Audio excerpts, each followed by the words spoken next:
session of today. We have the speaker with us connected, and I would like to invite Ms. Pallavi to introduce our speaker of the day for this second session. Thank you, sir. Our next speaker is Mr. Anil Kumar Upadhyay. He is a graduate electrical engineer with specialization in management-related behavioral process and HRM. He has been trained extensively in various HRD and technical programs, including personal growth labs, under the guidance of Professor Dr. Indra J. Parekh and Professor Pulin K. Garg of IIM Ahmedabad through the converted ISISD labs at the national level. He is also a member of AIMA and IEE. In the recent past, was heading the development training in the second tenure at College of Engineering, Roorkee, for duration of 2.5 years. After superannuation in September 2009 from BHEL Haridwar, with the last position as ADGM and head HR function, he has worked in various institutes of eminence, including CORE, where he worked in the area of student training and as a faculty and business communication. Earlier, he has served BHEL Haridwar in various capacities for 37 years plus in engineering and HRD functions from the decade of 80s till superannuation in 2009. He has also been a member in various top BHEL HRD processes. He has also been an ex officio director of BHEL Bhagwan for 4 years. He has published numerous papers in national and international seminars, conferences in technical management and core HRD areas. He has been earlier awarded at CORE for excellent faculty contributions in academics. Currently, he is authoring 2 books in the area of management and creative poetic writing. He is potential personality and related soft skills trainer. I request Mr. Anil Kumar Upadhyay to enlighten us with his knowledge and experience.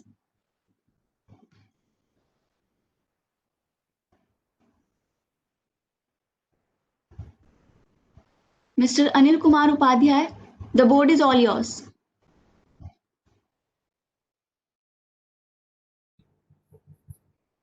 Hello, am I audible? Yes, sir, you are audible. You are audible clearly. Please share your presentation, and we would like to see you also. So please turn on your.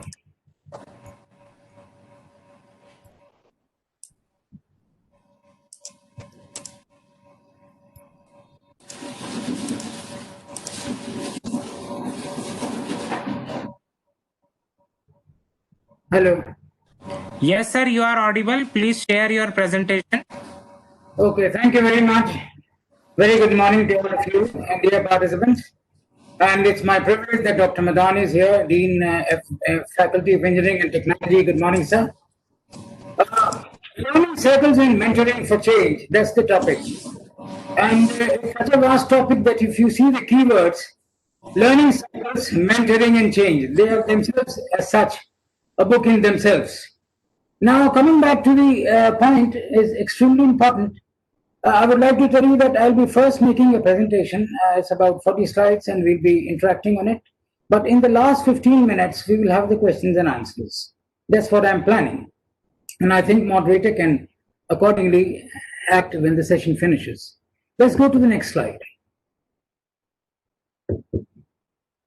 Now, focusing on the initial issues, some of the very important quotes I would like to tell you. Once you stop learning, you stop dying. It's a fact. In fact, every day, day in and day out, if you start learning and you keep on learning is an endless affair. I remember one quote when Mr. Isaac Newton was asked by one of his friends, that once you are in the sea beach, how do you feel now at that level? That you have created so much as technology and science as such, created so many theories in science. How do you see? I say, I'm on a seashore. I've got certain pebbles in my hand, and I still want to learn and learn and learn. So Albert Einstein also said that. So once you stop learning, so as teachers, as faculty, and as an individual, we have to learn every day in and day out. Learning is a continuous phenomenon. The life is meant for learning. Now, learning curve is extremely essential for growth. Learning curve means basically. Sir, it's sorry that to when you interrupt. learn- Excuse me, Hello? sir, sorry to interrupt. Please share your screen again. We are not able to see your screen. Please share your screen. Share your presentation as the screen is not visible to us. Uh, Are you able to do that, sir? uh, I'll go back again. I'll go back again. Don't click. I have shared the screen. I have shared the screen. This is the one. Is it okay? Yeah, it has started coming now. Is it okay now?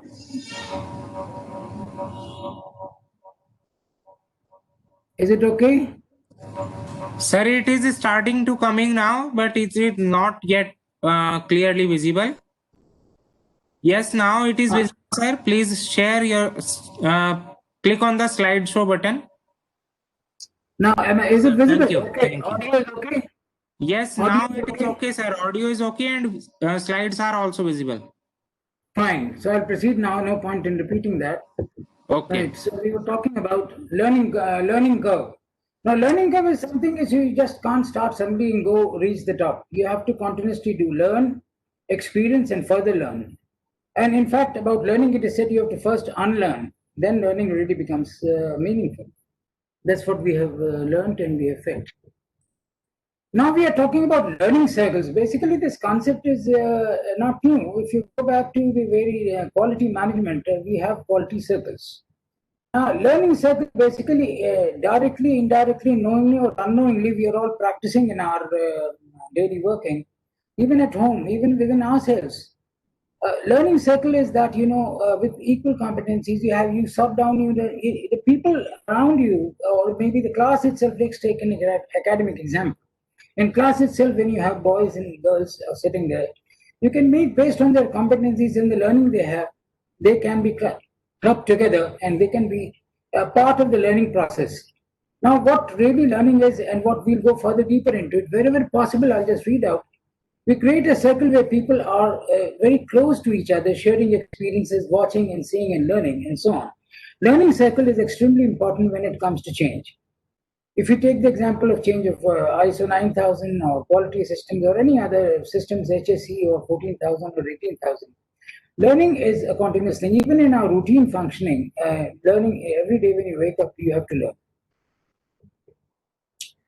Now, the next important word is mentoring. A mentor basically empowers. He empowers the people foreseeing a possible future and believe that it can be obtained. This is one of the quotes given by Hitchcock. Now, mentoring, as far as my experience goes, no, you should, a mentor has to be, it's not that everyone can become a mentor. In my following slides, I would like to share with you. I would indeed share that who are the people who can really become mentors, the people who really wish to help others to grow, and watch them and try to see where they give them corrective action also. So that basically empowering. I read a book long time back where empowerment was explained in a very simple word. Now, if your daughter asks you that she wants to buy a winter coat and you give her $100 or 100 rupees or 5,000 rupees or whatever you call it, and she goes and buys that may be called as empowering. But if you tell you go and buy only that coat which is this and that, so many do's and don'ts are never lead to empowering. Empowering is that whatever is there, I'm going to enable, and whatever decisions you take, you are yourselves responsible for that, and then definitely the corrective action as well. Now, be the change you wish to see in the world. Our father of the nation, Mahatma Gandhi, said. Now, if you really want to be punctual, you want the class to be punctual, first of all, the faculty himself has to be punctual, himself or herself has to be punctual in class. And if you want that they should learn and study, it's that you should also take, no matter how many thousands of sessions you have taken on the topic, you have to practice, you have to really orient yourself, you have to plan yourself. That is what it means, basically. Be a part of the change. Be a part of the change. By the change, when you see that you are an individual who represents change, who is keen to change and is ready to change and guiding others to change on the basis of your experience. Now, growth is very painful. Change is equally painful. But as nothing is as painful as staying stuck on the same place. Let's take an example, the COVID-19 times, perhaps, the days we are all, this program itself, the FDP, being organized by FET, we are having through different, on a different platform. There is in normal classes, lots of things have, the world economy has changed, the people lifestyle has changed, the do's and don'ts have changed. So change is something which you can't really avoid. And change is extremely unpredictable. You don't know, but you can always plan your change. You can always plan your change. As in management, they say the best manager is the person who really is ready to change at any moment. If you are able to predict uncertainty, you won't really do that, because uncertainty is uncertainty. The best managers, uncertainty is a part of change. So you should have to be, the moment uncertainty comes, you can manage it, you can change it, you can change yourself accordingly. Now, growth is painful. Whenever I say growth is painful, first of all, you have to have the mindset of learning. It is extremely important that nobody should think that he's perfect, she's perfect. We start learning every day. Whatever, every interaction we have, even this occasion is giving me a lot of learning. Now, when learning comes, you have to have an open mind. Never think that you know everything. It's extremely important to understand that there are people who can be more knowledgeable to you, who can be more knowledgeable in your comparison, and then you have to accept that they are the people who can really make a change in you. So change is something which has to be voluntary and be a part of that. Learning circle, here we go on the definition, is a highly interactive, first of it, interactive, participatory structure of organizing group work.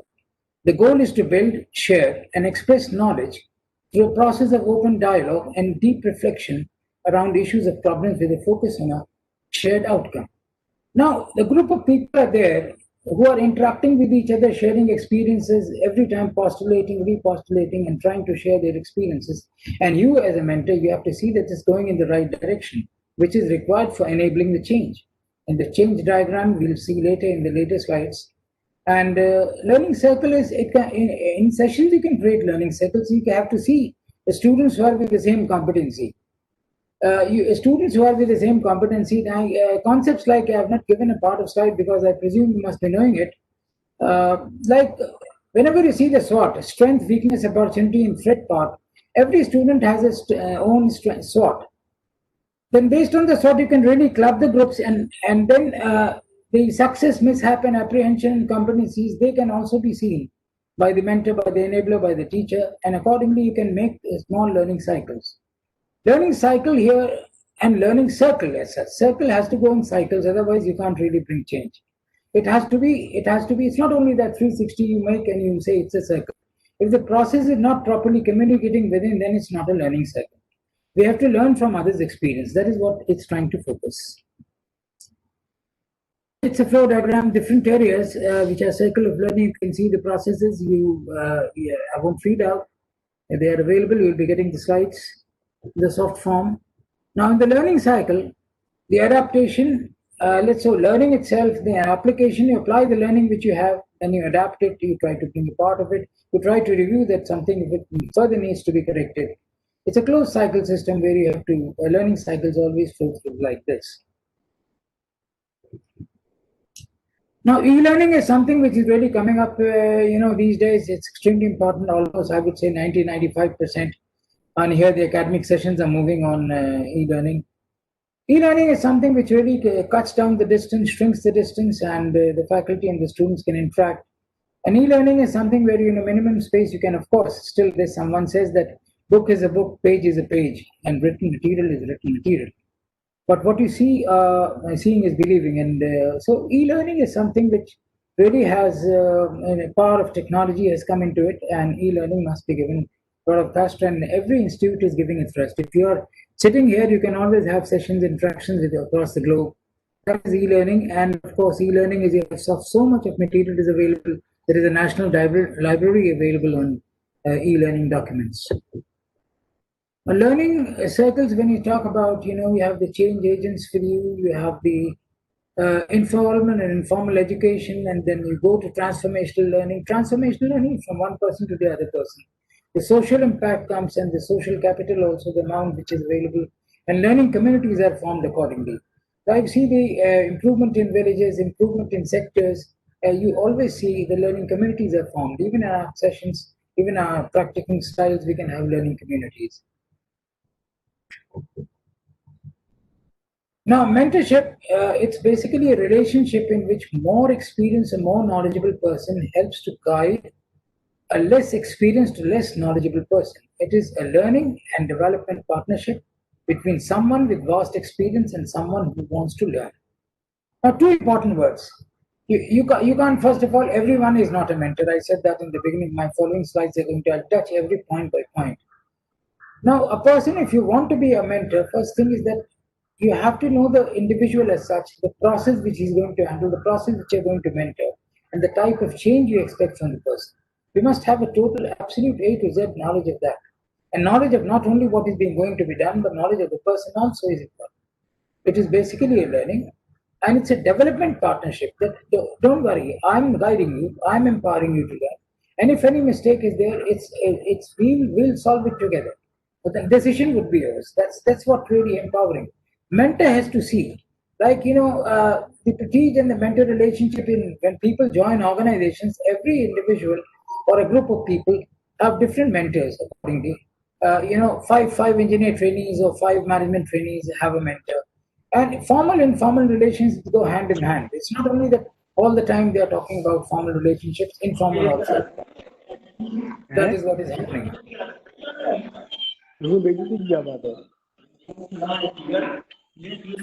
That is an audio transference. Hello.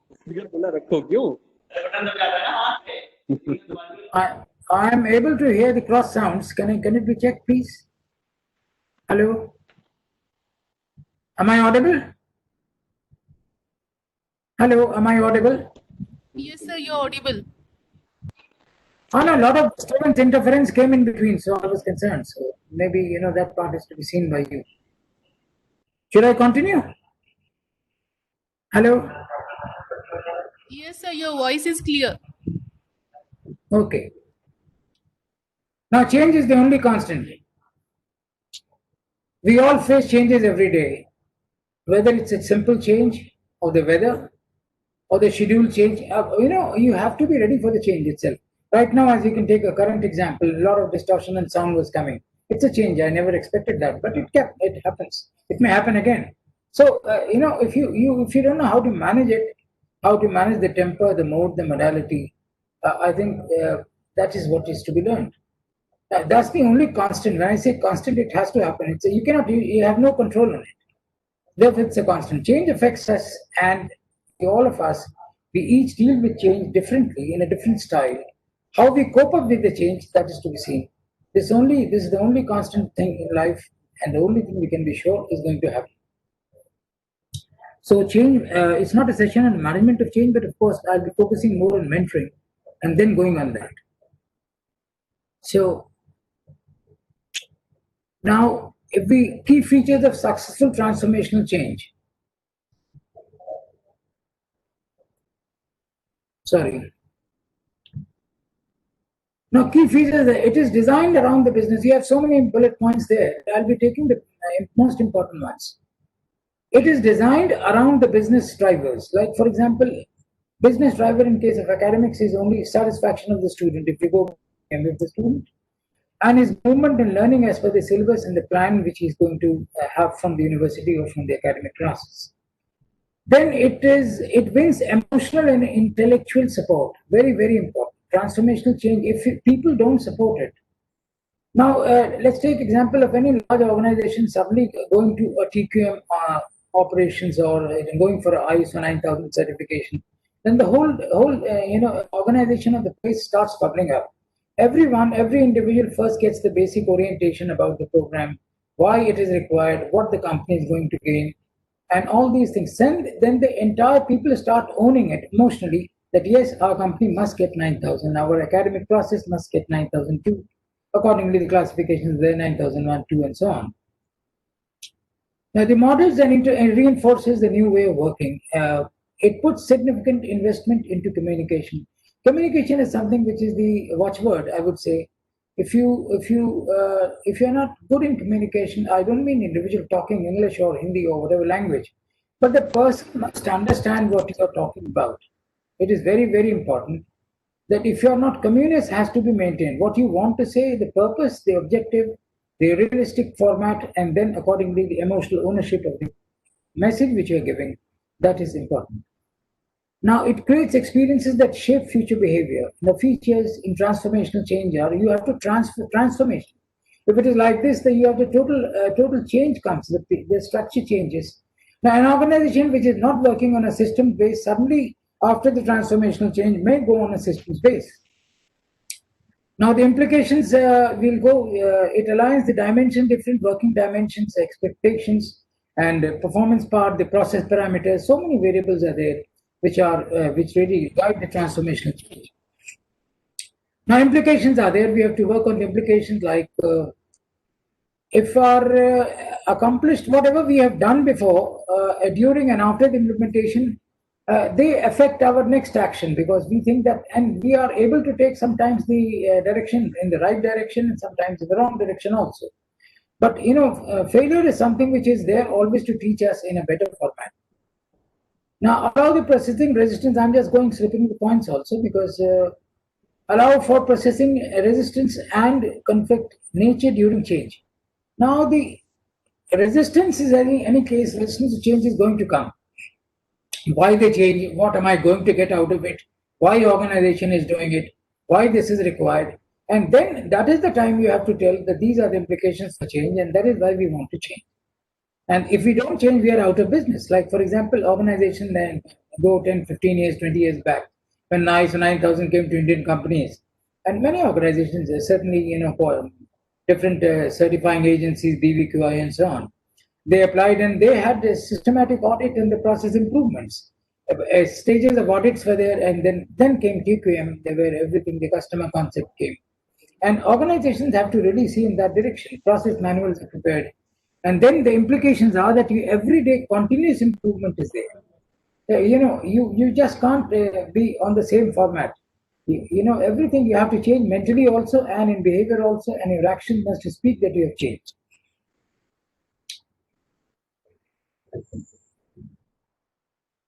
Potential failures. Let's go to the second point. I won't read the first one. Big programs of activities without any clear goals. Why? Potential failures come when?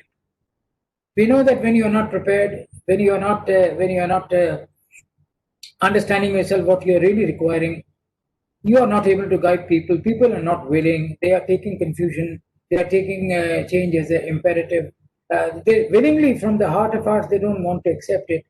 Then conducting between ends and the means, and you don't have resources to really manage it, then potential failure has to be there, and we have to be prepared. That is what we are as managers and the academic heads, and as people who are guiding the change, as Dr. Madan said, the commanders, the enablers basically, or who are guiding the change. They have to see that all the resources in the context of the political, economic, and social context and technological concept, you have that.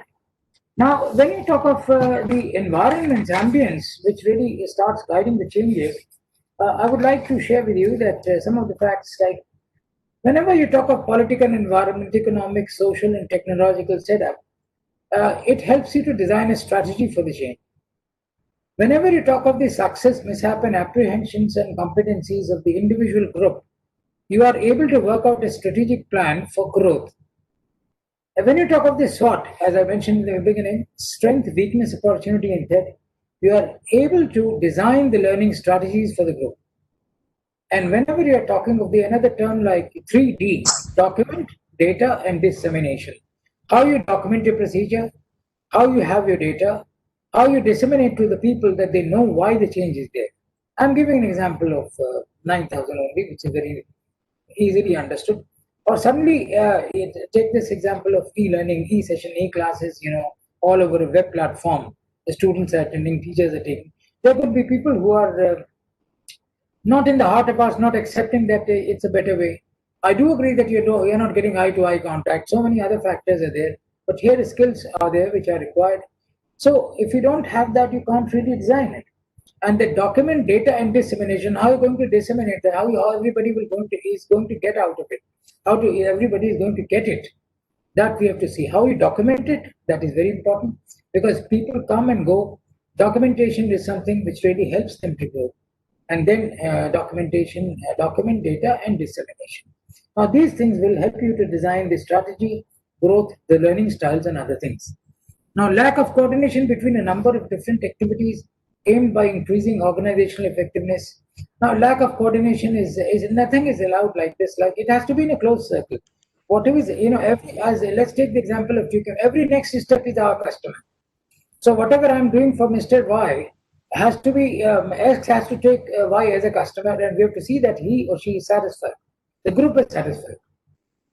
Over dependence on others, it happens quite often that I don't have the competency, didn't tell me, someone didn't tell me that I should have done it. No blamings, no individual blaming and cross-checking on that.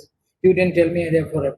Either outside consultants or inside specialists, over dependence on them at times is dangerous. Because if you are not able to design yourself your working styles, consultant can only guide you. He can only tell you what's going to happen. He can give you advance. He can see things how they are going to come. That is the way. Large gap between the commitment to change and the top of the organization and the transience of the transfer of the interest to the middle of the organization. Now the top management wants a change to come. The middle management doesn't accept in the heart of it, really can't implement it. Trying to fit a major organizational change into an old organizational structure. Now, Chapman talked about the re-engineering concept. The organizations are totally re-engineered. Absolute departments get wiped out and new departments are created. So if for bringing a change, these things may be necessary. And that is the time when somebody is going from one department to be another name to other department. You need people who can guide them, and that's the way mentoring comes. That is important. Now, the constant search is for cookbook solution. No, there's no cookbook solution for things happening. You every day, and you come with a different encounter, and you design your own procedure, and that you create and you document it. Then applying an intervention or strategy inappropriately. When you apply a strategy or an intervention basically something is happening. You just like creating throw a pebble into the process for creating the domino effect. That is where the experience of the leader and the enabler counts, and he can be then, of course, a good mentor indeed. The change equation, you have the vision. We had the session by Dr. Manan on vision. Dissatisfaction, steps, and cards. Now, information and added experience, when multiplied by perception, leads to the behavior of the person. Now, if somebody is having information, let's say too much of information and too much of experience, and if he has a perception that nothing is going to happen, people don't change, it's difficult, very, very difficult, then actually he will not take interest to really act as per the desired model. So it is information experience. Actually, perception is something which is very important. Perception of the organization, its management and its own capability, and the people who are going to do it, they must have a perception that yes, this is important, and then the desire to really improve comes.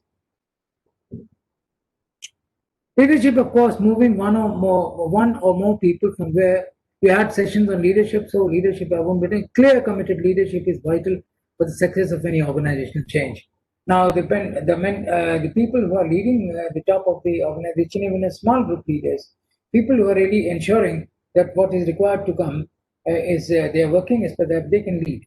They are able to influence the behavior of the people who are with them. That is what basically, in simplest terms, and understanding the leadership is required in that.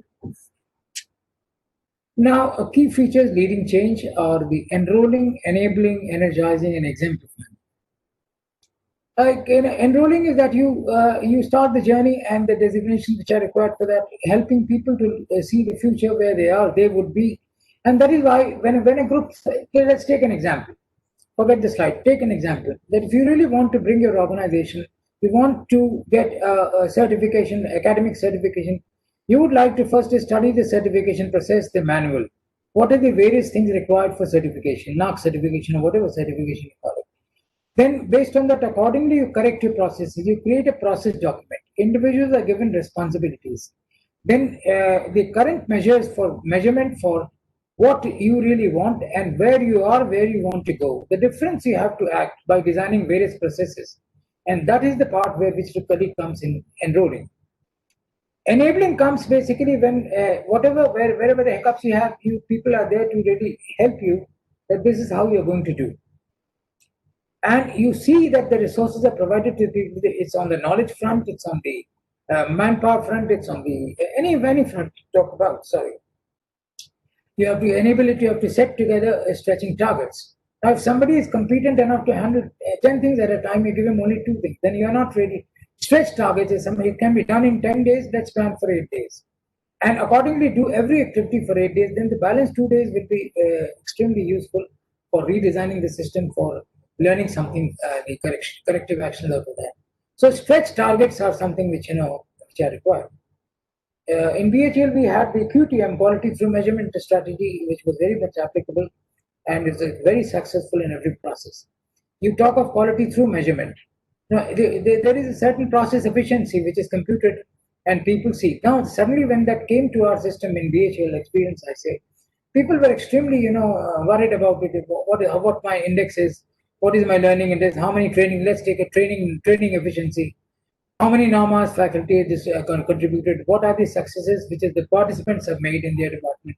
All those things really measure the individual efficiency of the persons and the process itself. And the corrective actions were taken. QTM indices were designed for every department. And that just I'm giving an example to you. That you can have your own indices. The faculty indices you can have that how many sessions they are taking. And whenever you start measuring the effectiveness of a session, you see what is the highest scorer, what is the lowest scorer, and how over the exams the difference is reducing. That you have for a student a strength of 30, and everyone is in the top band of 20 or above 80%, and the balance are so I would say 90. 80 is bad these days. So energizing is something building and sustaining people's energy. People gradually, a pinch of success must be celebrated. People wait for the ultimate success, then they celebrate. No, small success must be realized and must be celebrated, and then people get energized. See, first thing is that we have to really mentor ourselves first of all. That is within ourselves. The best mentor at times in the evening or when he's resting is trying to take introspect. What are the things I did wrong which I should not have done? And then you energize yourself by enjoying the success you have and correcting the failures which you have made, and exemplify, demonstrate what you're going to do. Now, the purpose, picture, and the plan. I won't read out. It is something with the features which lead to a change. Why we want a change? What is going to happen in the organization when the change occurs? And how are we going to do the change? How we are going to plan the outcome and the phase? What would be done first? What would be done later on? Who will monitor that? Then after that, what steps are to be taken? All these things have to be seen.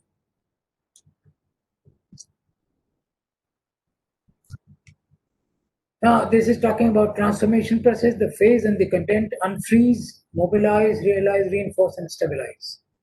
And outcomes are there when you break within the past, build the energy to go to the future, and your performance liftoff takes up, and embedded and new culture comes in.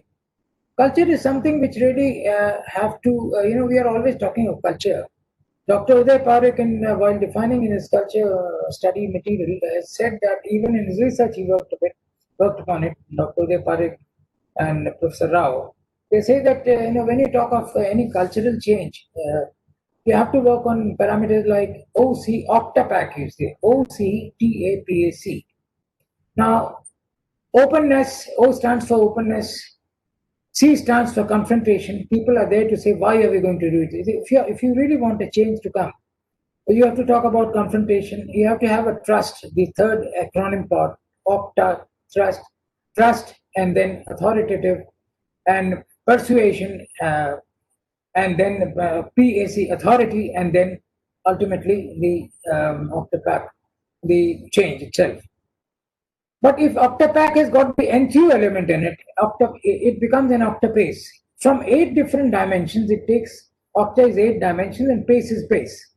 OCTAPAC to octapace is the real cultural transition in any organization change process. So every mentor, every individual, every enabler, every commander is to really see that he is handling the OCTAPAC of the group to really come to octapace. If the enthusiasm is not coming, the Octopack is not happening. Sir, could you please repeat the Octopack and Octopus difference between the Octopack and Now, leadership communication is people who lead, they influence, and you cannot influence till you communicate. So, leadership has an impact of 65%, and the balance you can see, read yourself. I won't repeat it. Now, strategies for employee involvement. Regular meeting with the employee. If you want them to be involved, the leader has to ensure that he is frequently interacting with those people. Recognize that they understand what they are going to do and why they are going to do. If the why is known to the person, I'll take shop examples in my working career of 37 years span.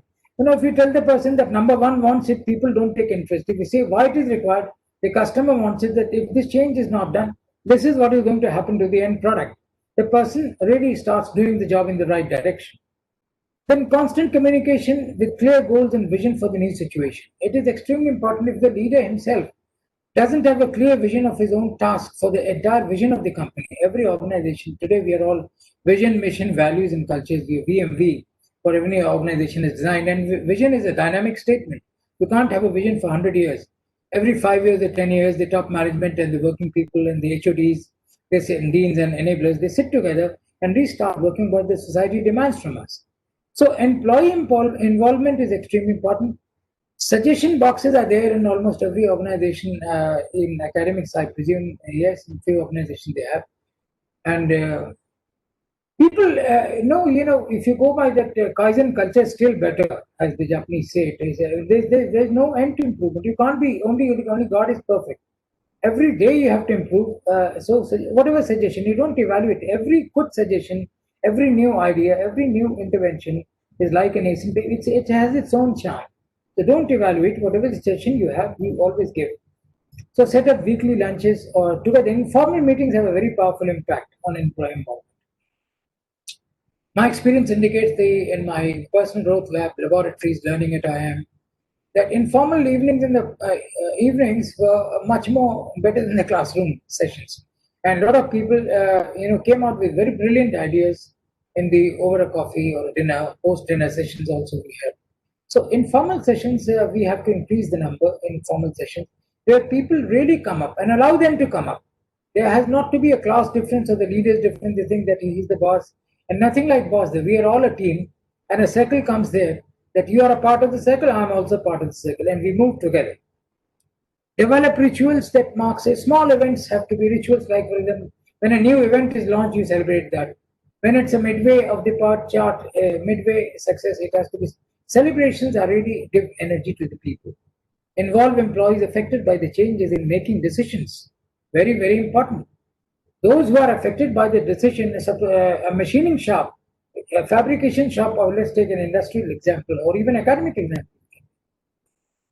When something is going to happen in the lab, suddenly a new experimental laboratory or a gadget comes, as per the decision of the top management and as per the needs of the syllabus. The persons who are going to deal it, the laboratory professors or the faculty who are going to deal it, they should be very clear about it. They must understand this is going to add this, what benefit the students are going to get out of that. So if they understand this, then I think it is very, very important. Let them decide. Let them be a part of the decision-making process. Normally, decisions are done. People forget that those people who are ultimately going to be affected by the decision, they should also sit there. And participative management is one dimension to that, which really helps us. Discuss realistic changes which are possible. You can't dream something which really it is impossible to do. But of course, one should dare impossible. So if you don't dare that, dare to do that.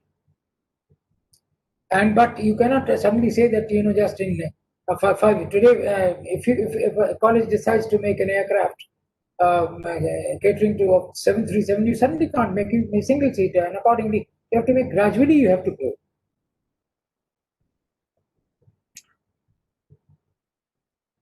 Now, coaching and mentoring, a lot of questions are asked, but coaching basically is, a desired input is given to the person, and you have to see how he does. If mistake you do it, but mentoring is you don't intervene so much.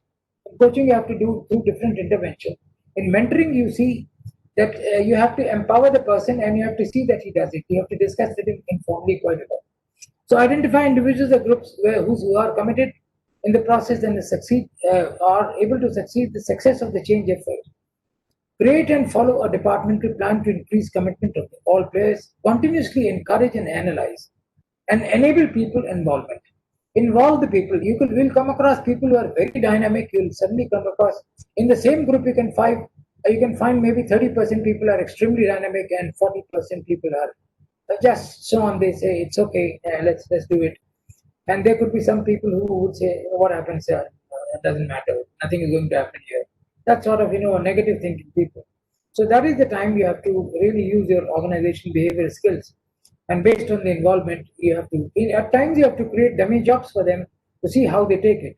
Dummy job means job which indirectly may be part of the change process, but really is not directly going to affect that. So you have to see that and walk the talk over a chat, over talking or a cup of tea, and walk with them. Institutional rounds are there where you apply this technique, and even in shops also, production areas also, and even departmental heads go around the table to table and discuss with the people, solve the things accordingly. So this is one of the ways. What people pay attention to whenever any thing is going to happen in the change process or any other thing. People really watch leaders' attention, measurement, rewards, and controls. This is something which is very, very important. It's not that leader suddenly decides that this has to go and he starts doing it and tells you and forgets about it. What attention, how frequently leaders are interacting with the individual, that is important. What are the measurement processes of the things that have been done, and rewards and control mechanisms. Reward need not be in a cash or kind or things like that. It could be just motivational. Well done, keep it up. We are proud of you. The team without you is nothing. Like these sort of motivational quotes can be given, and not only quotes. You have to really, they're touching this. If you just pat the individual who's doing a good work, he will be extremely happy. So all leaders know about it, and if you're not, then of course they need to understand this. Leaders' reaction to critical incidents. This also is seen by people if something during the process, something serious resource holdup comes, how leader reacts. Is it encouraging or it is just frustrating to the people who are doing it? That has to be seen. Leader's role modeling, how he himself models as a role, and in terms of guiding, mentoring, and coaching. Criteria for recruitment promotion, of course, that is organizational context. Whereas when I say let us take it to the organizational change process, how you choose the change team, the change enabler top team, the change agents, the change bearers who really affect the change. Recurring systems and procedures, documentation, part organization, design and structure, very important. Individual freedom to take decisions, design of the physical space for the people, ambience to work, availability of the systems to them, and the different people hold myths that cannot be done. Myths, facts, and realities have to be really earmarked, and people have to be guided by the leader himself or the mentor. The forms and the statements, the formal statements, the creeds and the codes and ethics is the time where you have to see that what procedures you have in the company. That is why ISO 9000 as per clause 4.5 stress a lot about documentation. And if your documentation, I wonder, and I'm quite sure, I had experience in academics after my superannuation from Bell after 37 years. Today I have 47 years plus experience. So different organizations have their own working styles, and sorry, and you have documented procedures where everything has been, how you plan a session, how you how you plan a session, how you handle it, how you take care, how the measurements are there, how you have to, everything documented. And BHL and training manuals are there where, session planning onwards to presentation, everything is there. So, and we have to follow that. Between 80 to 90% of the behavior is determined by the first 3 points. Sorry.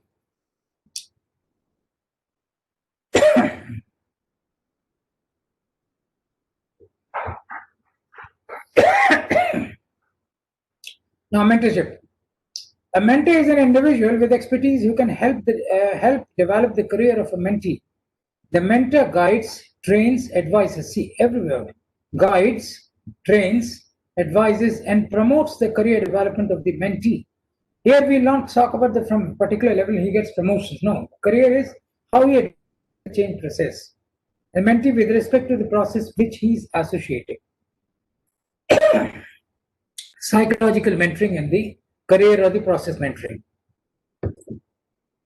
Mentoring functions, career functions help the mentee learn for advancement like coaching challenges, challenging assignments, exposure, and visibility.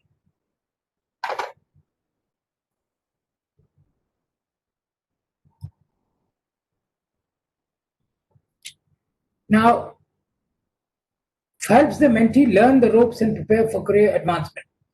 Please, it's not for organizational growth. Career and advancement is career is that the part of the change of which for which he has been associated. There, the advancement he's talking about. This slide is talking about that.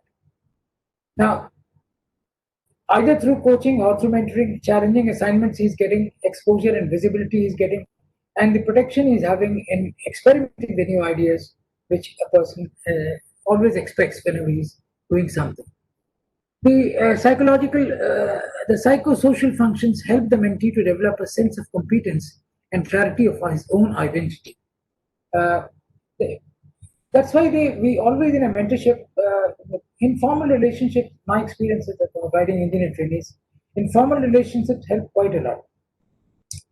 The person who really, you start role modeling, accepting and confirming that yes, if I want to become like that, this is what I must have, these parameters, these attributes. And then the counseling part of it, this is what counseling is not recommending, do that, do this. It's telling, had I been at your place, what I would have done. And then a friendship is one area. These are the issues that if you accept and confirm, counseling and friendship is something which goes in a very meaningful way as far as the mentoring is concerned. The advantages of mentoring, we all know that, I've experienced it, but I'm sure that you must be mentoring your new arrivals to the institute, and advantages for the mentee are the mentee or the person who's being guided by the mentor, career advancement through involvement and action learning. Like if he has to go from first year to the second year, what are the expectations in the second year accordingly from the syllabus, from the laboratories, all these things he has to.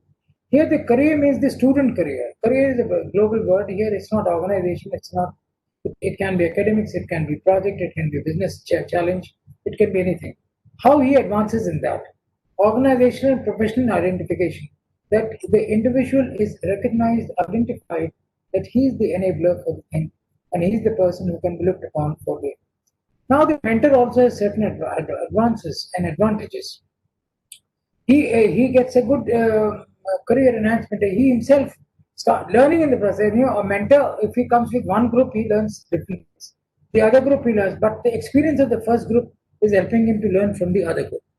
Passing the torch to the new generation. This means basically when somebody for one group, some other group is coming, the group passes from position A to position B, and then passes the torch. This is my group. I have mentored it now. And the other process, he'll be mentoring it.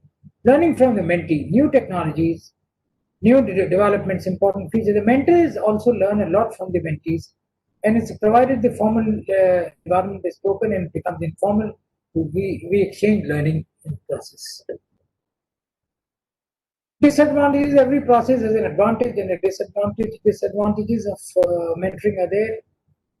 Over dependence comes and creeps up, for small things, mentor is being approached. This has to be discouraged and this has to be said. If you find out solution.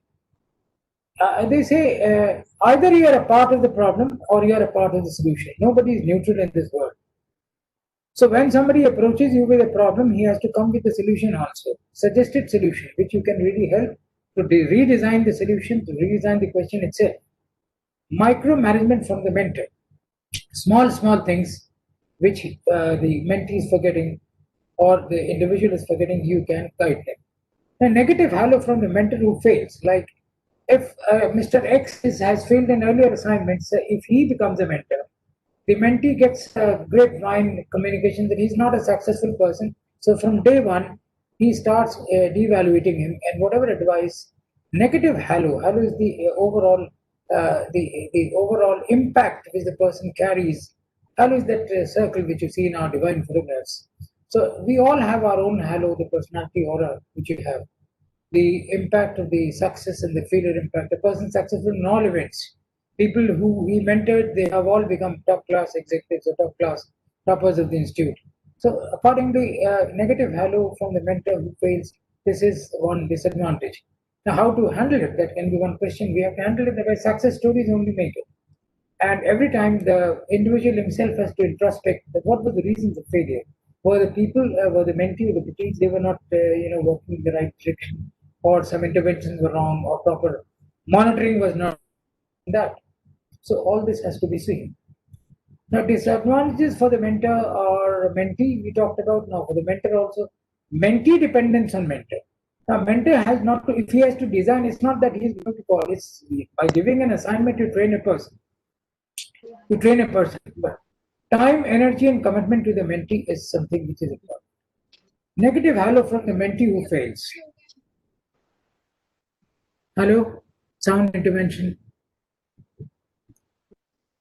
Stages of mentoring: initiation stage, cultivation, separation, and redefinition stage. Not all stages are beneficial, but generally these are the stages which have been talked about in books and of course by practice experience. I've seen from initiation to gradual redefinition, some other two stages are gradually take more time, cultivation, and the separation stage is something where you have to keep a solid watch on the person whom you have guided to take the charge of the change, charge of any process. And these are various stages we always see in mentoring. Now, role of mentors is, when this overlap is there, role of mentors offer, now let's see what are the various roles of mentors. They offer advice that helps the mentee develop. Role is not to make decisions for mentee or micromanage. Now you have to see that basically you are empowering only. You help the mentee to develop. Role is not to make decision. You don't tell that do this and do that. If you do this, it will be better. You don't decide. I will say, mere vichar se, and I won't talk Hindi because lots of friends from South are coming on the screen. And you don't make decisions on behalf of the mentee, but you have to always advise him, which makes him decide in a better way.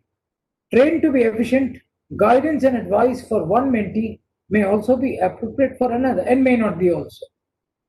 But efficiency is important.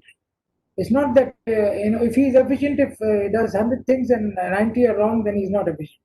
He has to be effective. He can be called efficient, of course, that out of 90, if he has 100, he has done 90, he is efficient. But if he is not 90 or wrong, then he is not effective. So efficient and effective, trained to be efficient and effective as well. Guidance and advice for one mentee may also be appropriate for the other. Appropriate and appropriate, I said. It's not that sometimes every mentor and mentee, the whole group is meeting. Individually, people can come and go. But that is the responsibility of the mentor to see that whatever he has told, he maps up. The growth mapping is done for individual mentees also. And there is a growth chart where every individual is supposed to maintain a log of interactions he had with the mentee. What are the problems which were discussed? You have to maintain a log sheet. You can design a pro forma for yourself and fill it up for every individual. That what are the dates we had interaction? What were the various problems which were discussed? What solutions were given? Were they mentor enabled or the individual enabled? If any new suggestions were received and so on, and how those suggestions were implemented. So the growth of the mentee is seen straight away from that logging in, and then accordingly you can also share that performance evaluation of the individual through a soft system or even across the table. I think across the table is better. Be sensitive to differences between developing a mentee and using a mentee. See, here what we want to tell is that using him for something is not using, is that if he's not gaining anything in the process, then it's really using. And if he's gaining in the process, he's himself preparing for becoming a mentor after 5 years, 10 years from now, then I think that is what is required. Be aware of the dynamics of relationship. Developmental needs may change. you cannot set a template for development. Today it is like this, tomorrow it could be different. Today some one input is required, tomorrow some other input may come. So we have to accordingly see the dynamics of relationship what a person has. Relationship, the impact, and then ultimate behavior change. The stimulus, organization, and the response SOR has to be seen for analyzing the behavior pattern of the individuals. Right? Distance mentoring, of course, where you have today like emails are there. I know I have tried in my academic relationships of post superannuation. A lot of people today also I'm getting emails on problems they have, and I'm trying to counsel them, tell them the process part. But I don't recommend that do this and do that. I just say to them what are the best things you can do, and based on that I decide had I been at your place I would do this. Critical complex feedback should never be given on emails because you can words don't carry feeling.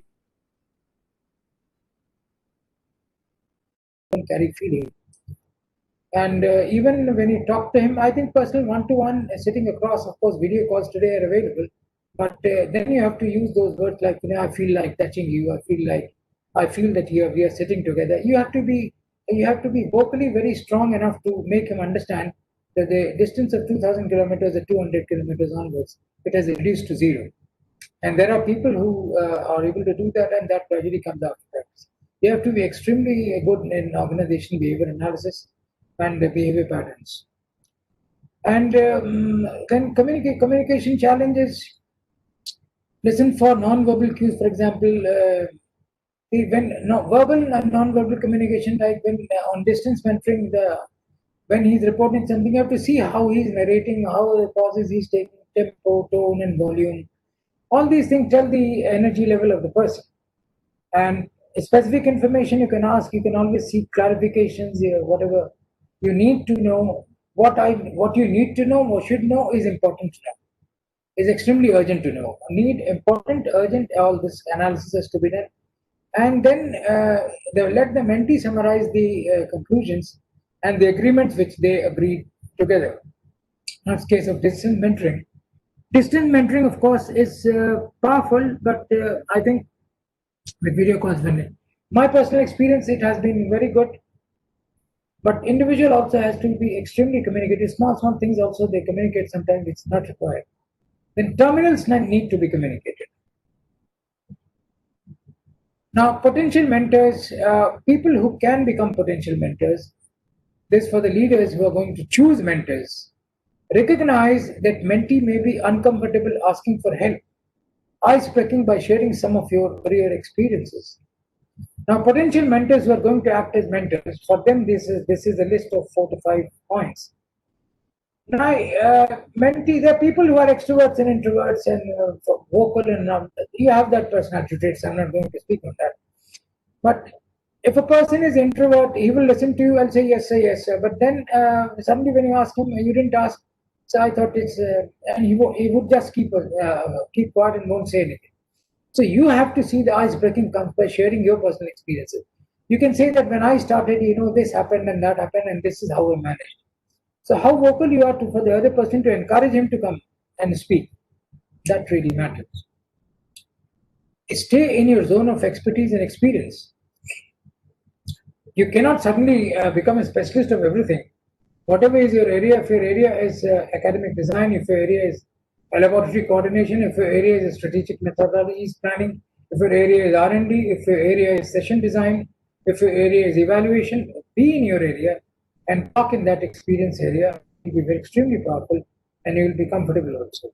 Be clear that mentee sets pace of relationship. Pace of relationship, how you welcome him, that is going to decide how many times he's going to come to you. If you behave in a closed door manner, then he won't really act. Advise and do not manage. Don't manage him. You have to advise him. Extend mentee's developmental network. Suggest additional mentors to address unique needs. Network is not through you. It could be dotted line relationship with other mentors also. So it can be mentorship meet. It could be mentors meet, or it could be like that informal processes. They can meet and talk. Sorry. No infection, it's just throat irritation a little bit. Now, how one can assess that he can be a good mentor? The top 10 attributes are service mentality. Service mentality is the person himself should be willing to serve the people, serve the persons. Helping attitude, helping relationship, trust. I'll take a tablet.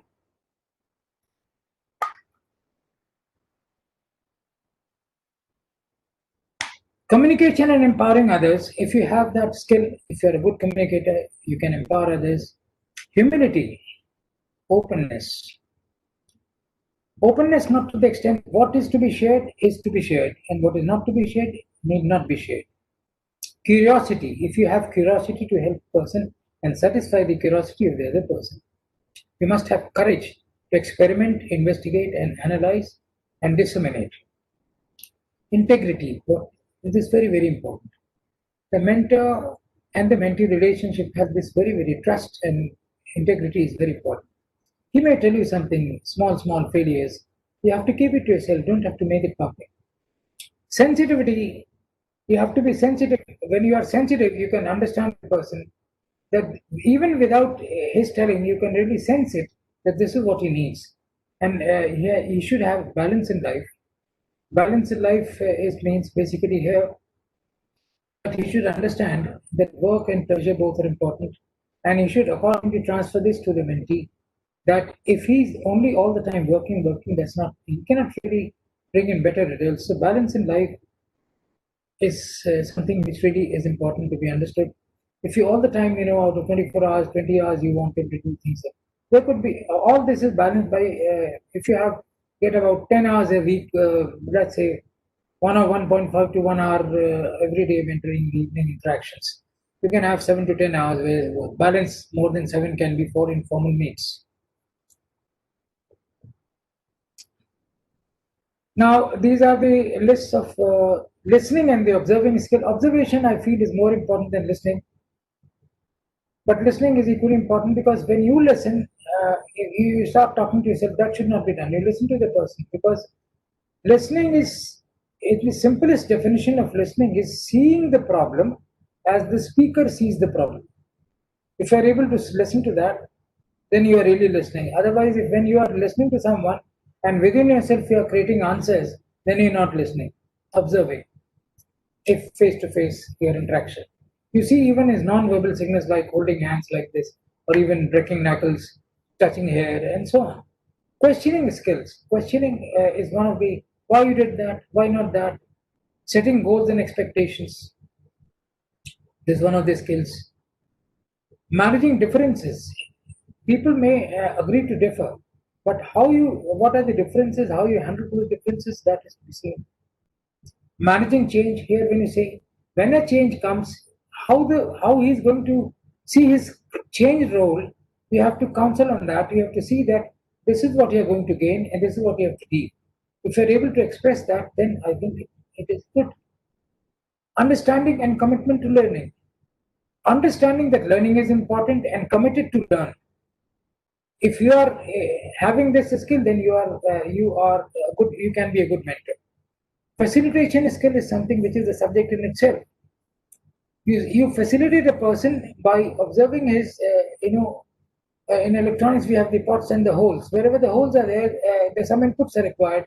The pots are there, inputs can be moved on to the other place so that the electron moves. The person starts moving in that direction.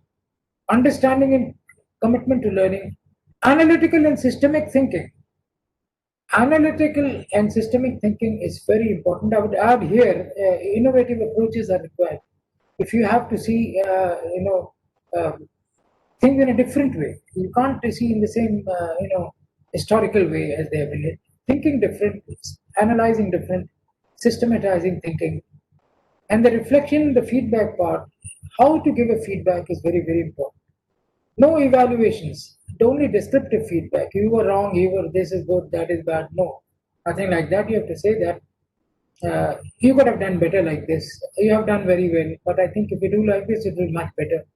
Feedback should never become a back feed. That is one of the skills of communication. You don't have to move forward gear, don't bring it in the reverse gear. And advocacy. You have to advocate for his causes to the top management when a mentee comes to you with a problem in his growth process. You have to see in his learning process, you have to see that you advocate his cause. It's not that when you go and say, while it is not required, but he's all the time telling this, so what should I do? No, that is not the right approach. You have to advocate the problem, you have to advocate yourself. Now, how many times do we really, let me ask a question, of course, you can analyze yourself. How many times you ask yourself that are you true to yourself? Are you true what you're supposed to do? Can you be really a good mentor? Do you have the desire to help people grow? Do you want to contain with the sustained relationship, or you want to? When a relationship gets strained, you leave out. So you have to analyze your own behavioral patterns, and that really helps you a lot.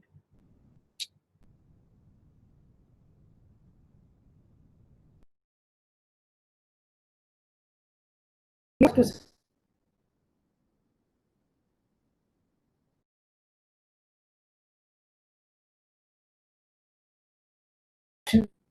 at times you have to leave the person mentee to experience the pitfall.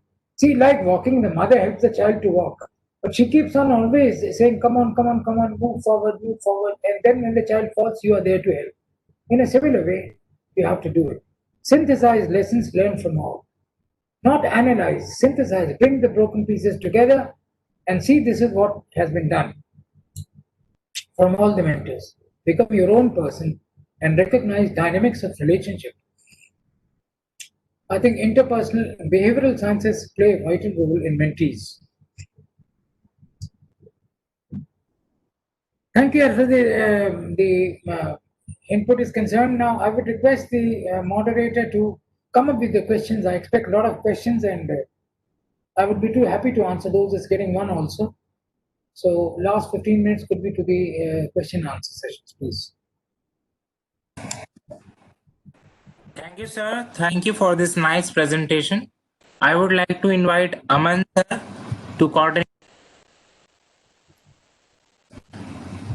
Aman sir, please invite the participants to ask the questions if they have any.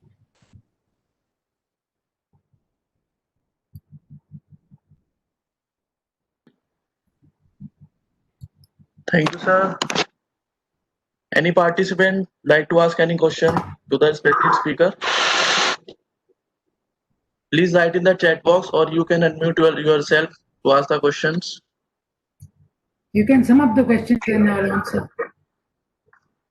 I'm closing my presentation down scope.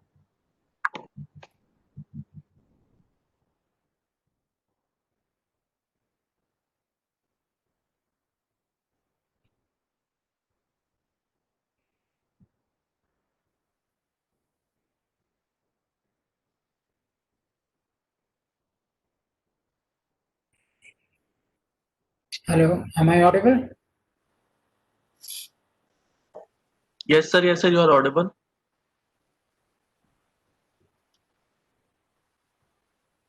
Sir, there is one question. What specific areas should we look out for while mentoring students? Sorry, please repeat. So there is question from George. Yeah. What specific areas should we look out for while?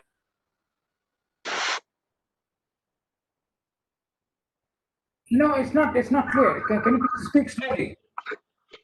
Sir, am I audible to you? A lot of distortion is coming. Gradually speak slowly. I will get it. Sir, I am repeating the question once again. What specific areas? What specific areas should we look out for while mentoring students? What specific areas look out for mentoring students? Okay. Yeah. Yes, sir. And this is what I think. Whatever experience I have in academics, like 7 to 8 years, I find few areas like student attendance is something which really is of concern. Student attendance is one area. Continuous feeding, poor performance of a person, bunking from classes, people not overstaying in hostels. These are areas I would rather suggest that for every class at least every individual teacher who has the skills of mentoring can take, 5 to 10 students and mentor them accordingly, meet them informally, and be their guide and counselor, whatever name you want to give. But I think it is basically mentoring. The areas which are really required are performance of the repeated performance of the poor performance of the student and the absenteeism in the classes. That is something which need to be mentored, and you can even the good ones need to be mentored so that they can break the records. Today, if they are operating on 90%, they can go to 95, 96. So more and more, I would say in one word, increase the more and more informal interaction in the class. That in one word I can say that. Anything else? Okay, sir. I hope Dr. Jyotsna Pathak have got the answer to his question. Yeah. Any other question by any other participant? Please be free to ask any question. Sir, there is one question from Dr. Jaspal Kandri. Yeah. Yeah. In what way we can do mentoring in this remote learning, and how much confident will be the mentee in sharing his difficulty? In this type of remote learning, which we do right now. Yeah, yes, sir. Yes, sir. Yeah, right. It's a very valid And how we question. can mentor? How can we It's be the a very mentee valid in question. this difficulty? I'm trying to imagine a condition that this type of mentoring could be, straight away to one-to-one. You can always have video calls, and you can always informally talk, increase the informal interaction through video calls in this type of learning ambience in these COVID times, and of course, learning across the platforms, web platforms. Increase the video talks and even informal talks, and share your success and failures also. I think that is how I keep on asking questions. What are the good things he has done, and try to appreciate that.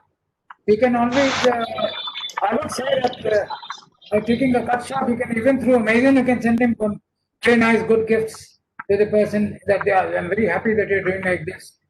You can, these are, you have to design your own ways. I would rather, what I tell, I prefer to do that. I would like to do more video calls to the person whom I'm supposed to take care of, take charge of in this academic change environment and ambience on different platform learning, and send small gifts through Amazon directly on his address, so that and try to make it more a pleasure. That is possible, and interact more and more. So one more question, like general. Yeah. Hello. Hello. Yes.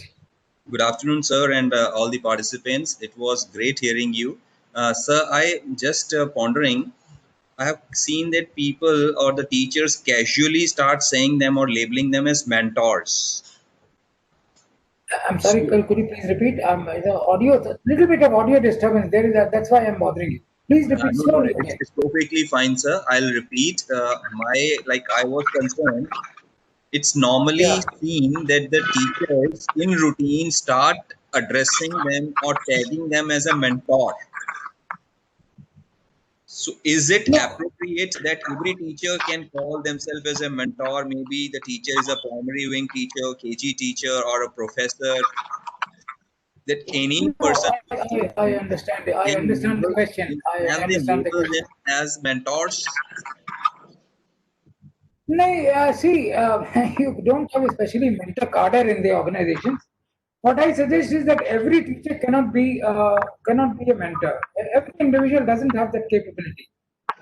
People who are very good in communication, I'm not saying only English, it could be the mother tongue, it could be in the mother tongue, even in the local language.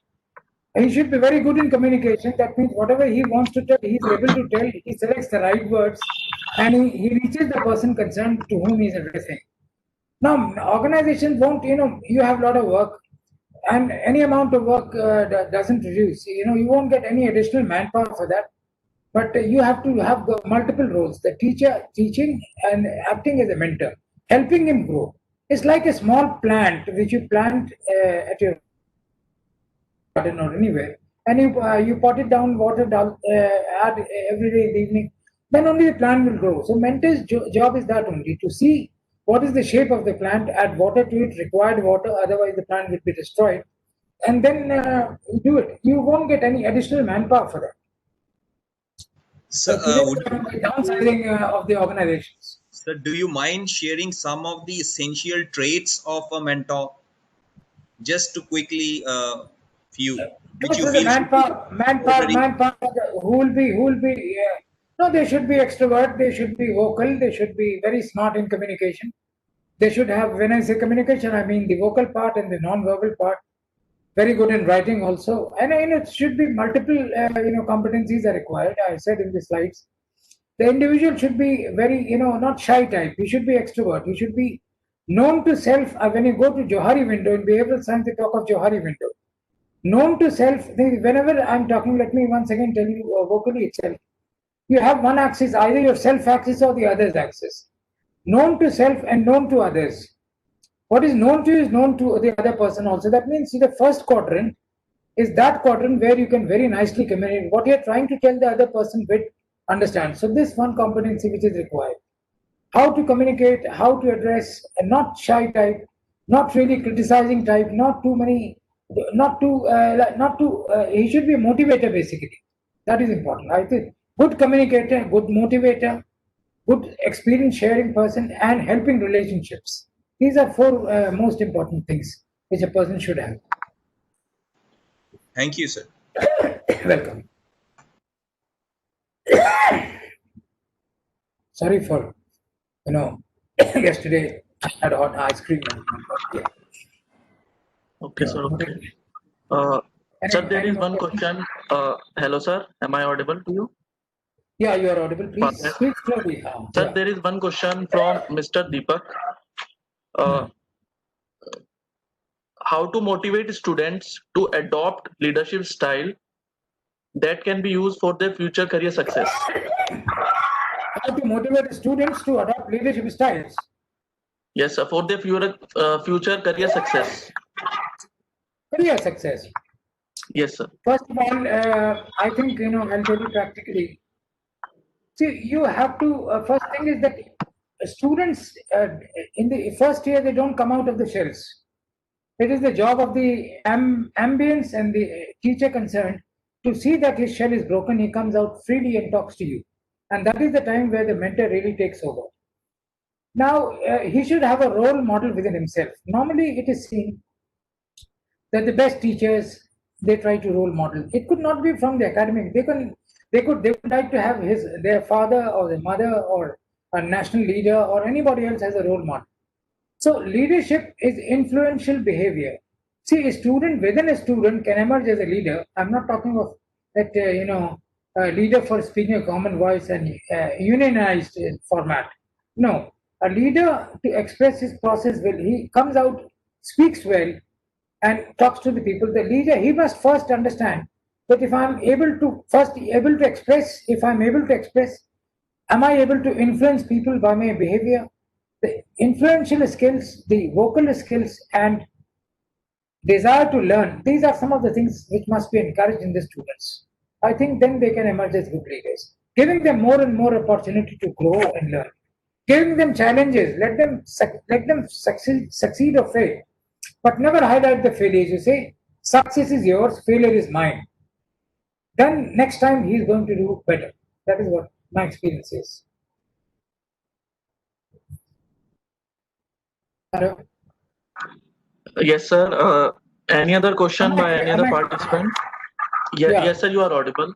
Any other question by Yeah. any other participant? Please feel free to ask. We still have 10 minutes, 5 minutes.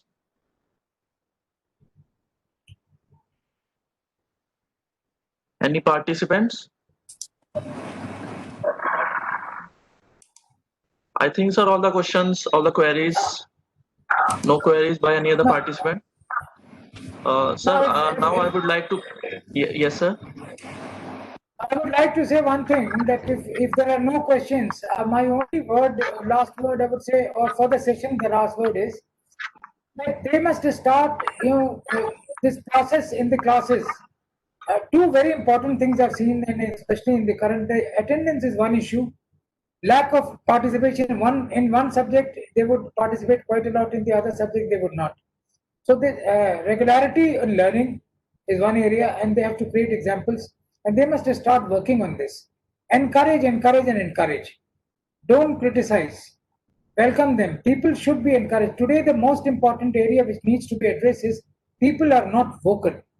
They are vocal behind your back, but they're not vocal in front. They should not. They should know what language they are talking about. Everyone must have the basic knowledge of English speaking, understanding and expressing. If he's not having, then you have to develop him gradually, encouraging him.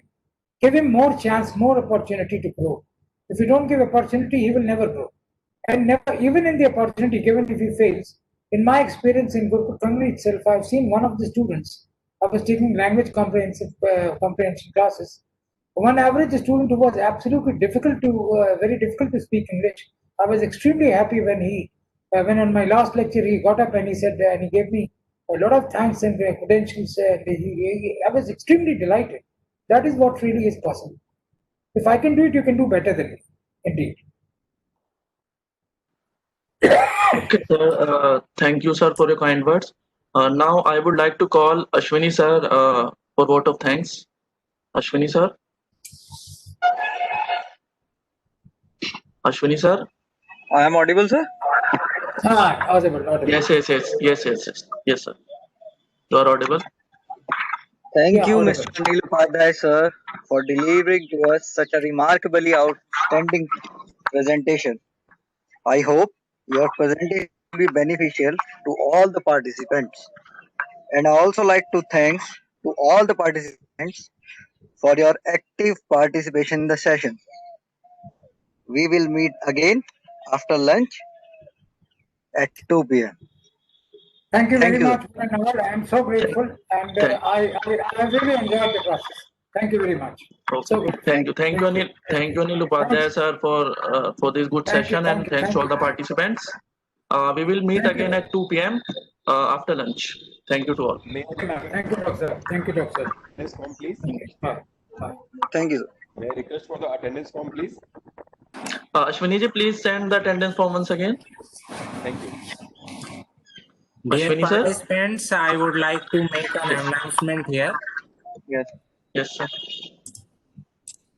As I can see in the chat, and I am receiving the messages of some participants that they missed their attendance to in the session.